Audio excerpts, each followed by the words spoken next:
જમૈકાના પ્રધાનમંત્રી એન્ડ્રયુ હોલનેસે વારાણસીના વેપાર સુવિધા કેન્દ્ર અને શિલ્પ સંગ્રહાલયની મુલાકાત લીધી.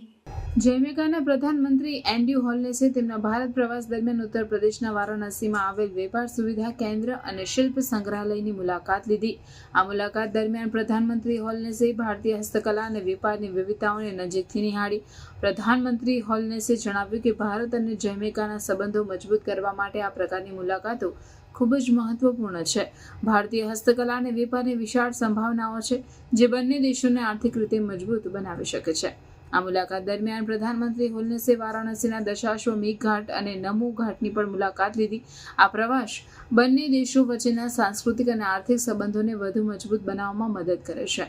પ્રધાનમંત્રી હોલનેસે તેમના પ્રવાસ દરમિયાન ભારતના વડાપ્રધાન નરેન્દ્ર મોદી સાથે પણ મુલાકાત કરી અને દ્વિપક્ષીય સંબંધોને મજબૂત બનાવવા માટે વિવિધ મુદ્દાઓ પર ચર્ચા કરી. આ મુલાકાતે ભારત અને જમૈકાના સંબંધોને નવી ઊંચાઈઓએ પહોંચાડવા માટે એક મજબૂત પાયો મૂકી દીધો છે.